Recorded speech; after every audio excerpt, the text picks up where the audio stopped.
Hello guys, bersama saya lagi dalam Alright Nopo Channel. Sehari ini sahabat semua, saya ingin memberikan sedikit update yang sedang hangat diperkatakan di media sosial. Ya, Ketua Pemuda UMNO sebaik tiba di Sabah ataupun di lapangan terbang Kota Kinabalu. Ya, Akmal ini diiring oleh polis ke balai ya untuk diambil keterangan. Ya, itu antara apa yang berlaku. Jadi kalau kita lihat kenyataan media ini, Akmal ditahan di Kota Kinabalu. Akmal pula berkata, no fear, no surrender. Itu antara kata-kata Akmal ya ketika diiring oleh polis ya untuk dibawa ke balai berdekatan untuk diambil keterangan. Jadi melalui kenyataan media yang saya petik daripada Malaysia Kini menyatakan Ketua Pemuda UMNO Akmal Saleh ditahan polis sebaik tiba di lapangan terbang antarabangsa Kota Kinabalu pagi tadi. Dalam hantaran di Facebook hari ini, Akmal berkata bahwa di sebalik dia dijadwal untuk merakam keterangan di Ibu Pejabat Polis Dangwangi, Kuala Lumpur esok. Sepatutnya katanya esok dia diambil keterangan, tapi hari ini tiba di Kota Kinabalu, di sinilah dia diambil keterangan. Insyaallah katanya saya akan berikan kerjasama sepenuhnya. Doakan semuanya dipermudahkan.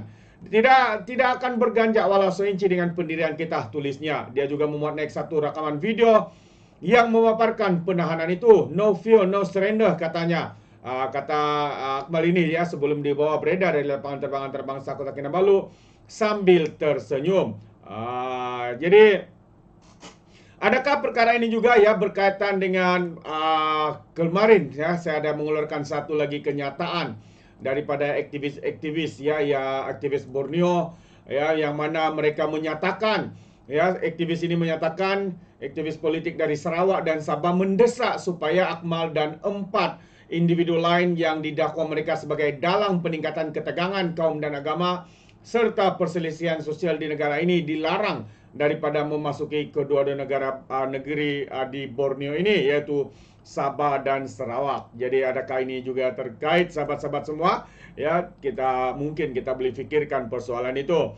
Jadi menurut aspirasi rakyat Sarawak, Sabah dan Sabah, Defender of Ancestral Land, MOPOD, gesaan mereka betul bertujuan untuk melindungi Sarawak dan Sabah daripada potensi gangguan dan risiko kepada perpaduan sosial. Ya, jadi itu antara sebab penyebab lah ya. Kenapa rakyat Sabah ya tidak mahu ya terganggunya ya keharmonian ya dengan ada rasa tidak selamat dan sebagainya ya apabila unsur ya penunggangan seperti ini ya mungkin boleh mengganggu gugat ya keharmonian di Borneo khususnya Sabah dan Sarawak. Karena itu rakyat Sabah ya bukan menolak sebenarnya apa yang dilakukan oleh Akmal ini, tapi kami ya rakyat Sabah ini menolak ya jika ya ekstremisme ini ya berada ataupun masuk ya di Sabah dan Sarawak. Ya, seperti mana yang kita tahu Sarawak atas Sabah tidak pernah ada berlakunya kes-kes pengoboman seperti mana yang berlaku di Satok Sabah semua. Dan kerana itu kita mau berjaga-jaga supaya perkara seperti ini tidak berlaku dan keharmonian sikap toleransi yang tinggi di Sabah dan Sarawak ini kita tidak mau diganggu gugat dengan kehadiran individu-individu seperti ini ya yang boleh menyebabkan keharmonian itu diganggu dan sebagainya. Itu antara message yang disampaikan ya oleh aktivis-aktivis politik daripada Sabah dan Sarawak yang menggesa dan mendesak supaya Akmal dan juga 4 lagi individu bukan Akmal saja ya. Jadi sementara itu Ketua Polis Negara Razarudin Isim berkata siasatan terhadap Ketua Pemuda UMNO itu dilakukan selepas tindakan berhubung isu token tertera kalimah Allah yang dijual di Kekemat. Dan kalau kita lihat selain itu kenyataan daripada Ketua Polis Negara ini mereka melakukan siasatan kerana apa? Kerana polis yang menerima laporan tentang tindakan ucapan Ketua Pemuda UMNO itu. Jadi ini antara sebab dan kerana itu polis melakukan tanggungjawab mereka untuk menyiasat dan sebagainya. Jadi Polis Diraja Malaysia mengesahkan menerima 2 laporan berkaitan ucapan dan tindakan Ketua Pemuda UMNO iaitu Muhammad Akmal Saleh berhubung isu token tertera kalimah Allah yang dijual di kedai serba nikah Kekemat.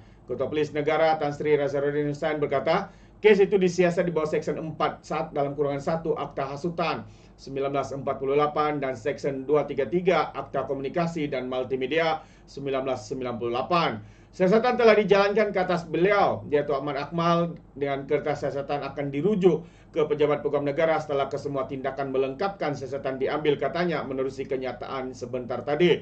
Dalam kenyataan yang sama, Nazarudin menasihatkan orang ramai agar tidak membangkitkan isu berkaitan stokin tertera kalimah Allah, memandangkan mereka yang terlibat telah pun dituduh dan proses keadilan akan ditentukan mahkamah. Pagi tadi, Akmal yang juga Exco Kemajuan Desa Pertanian dan Keterjemahan Makanan Negeri Melaka mengesahkan dirinya telah ditahan di Ibu Pejabat Daerah Kota Kinabalu. Itu dia. Jadi sebenarnya apa ya, kita rakyat Sabah ni tertanya-tanya juga, apa sebenarnya tujuan Akmal ini datang ke Sabah? Ya, kalau sebelum ini kemarin ya, bukan sebelum ini kemarin, pihak aktivis Sabah dan Sarawak, Borneo khususnya, menggesa supaya Akmal ini dilarang ya masuk ke negeri Sabah dan Sarawak. Tetapi pagi ini pula tiba-tiba beliau datang ke Sabah. Adakah ini cubaan ya? Ini persoalannya, bukan satu tuduhan. Adakah ini satu cubaan ya untuk mencabar suara rakyat Sabah ya yang menggesa dan juga mendesak supaya Akmal Saleh ini diharamkan masuk ke negeri Sabah. Kerana apa sebenarnya? Kita bukan rakyat Sabah ya, bukan menghalang ataupun mencabar ya apa yang dilakukan oleh Akmal ini, tetapi kita tidak mahu keharmonian yang ada di negara di wilayah Sabah dan Sarawak ini diganggu gugat, terpengaruh dengan ekstremis ya, tindakan ekstremis seperti ini yang kita lihat ya berlaku di Semenanjung sana. Ada 2 pengoboman ya di sebuah kedai serbaneka dan berlaku di Sarawak, dan di Sabah ini kita tidak mau itu berlaku. Karena di Sabah kita mempunyai sikap toleransi yang begitu tinggi ya, kita menghormati di antara satu sama lain, kita bertolak di antara satu sama lain walaupun kita ada berbagai bangsa dan agama ya, tapi kita boleh hidup harmoni. Jadi saya percaya apa yang rakyat Sabah mahukan adalah supaya keharmonian yang sedia ada itu, supaya rasa keselamatan itu sentiasa ada. Jadi kita tidak mau ya perkara-perkara ini berlaku di negeri Sabah. Jadi itu sebenarnya persoalan dan apa yang difikirkan oleh rakyat Sabah, bukan melawan ataupun tidak setuju dengan tindakan memboikot ya daripada Ketua Pemuda Gesan, daripada Ketua Pemuda UMNO ini. Sudahlah bagi kita rakyat Sabah, biarkan pihak polis berkuasa, mahkamah menjalankan tugas mereka. Siasatan telah pun dibuat, pendakwaan telah pun dibuat. Jadi kenapa harus diteruskan lagi ya? Kalau ia diteruskan lagi, ini bermakna mungkin kita boleh lihat ada yang terpengaruh untuk melakukan sesuatu yang di luar jangka, seperti mana yang berlaku di Sato, di Perak dan juga di Pahang. Itu pandangan kita rakyat Sabah ya. Kita tidak mau kegusaran, keharmonian ya diganggu gugat ya oleh individu-individu seperti ini yang kelihatannya cuba menjadi juara sebenarnya, tapi ya menyebabkan banyak ya mengganggu gugat keharmonian. Jadi untuk Sabah kita tidak mau perkara itu berlaku. Ini pandangan kita sebagai rakyat Sabah, sahabat-sahabat semua. Jadi